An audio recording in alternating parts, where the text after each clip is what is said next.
We are now going to begin analyzing a summation and try to make sure that we understand what the notation means. We're going to do this for a couple of different examples. Our first example here asks us to compute the value of a given summation.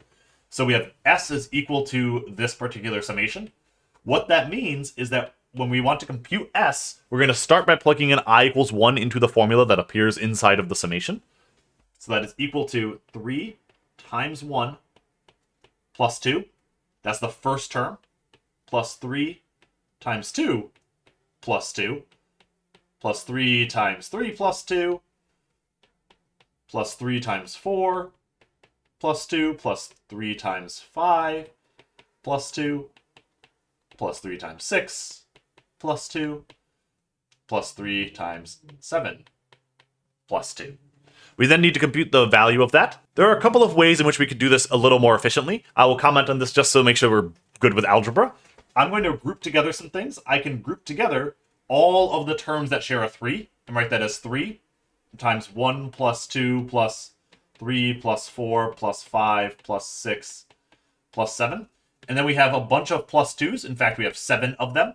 So that's 14 when we add all those together. We then need to add up 1 plus 2 plus 3 plus 4 plus 5 plus 6 plus 7. This is 6 plus 4 plus 11 is 21 plus 7 is 28. So this is 3 times 28 plus 14. We could again do some clever stuff here with factoring out a 14 if we wanted to. However, we can probably just compute this value as is. 3 times 28 gives me 84.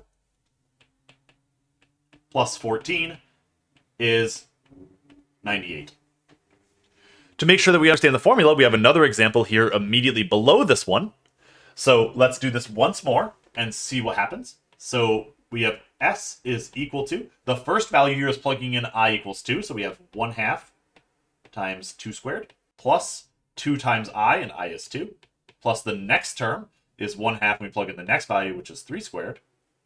Plus 2 times the next value, which is 3, plus 1/2 times the next value of I squared, plus 2 times that same value of I, plus 1/2 times 5 squared, plus 2 times 4.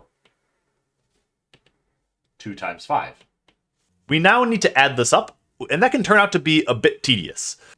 Having used the calculator to compute the value, we get that it is equal to 55. And this becomes tedious to do. And we want to be able to add up things in a more convenient way rather than having to manually add stuff up. In particular, if we had to manually add stuff up and we have a variable number of terms, something that involves n, m, k, some variable, that theoretically becomes impossible. So our main goal now is going to be to try to find some way to identify a way to add up these values without knowing the actual ending value. If I wanted to add up instead to 5, but to n, how would I determine that? That is what we are going to try to do next.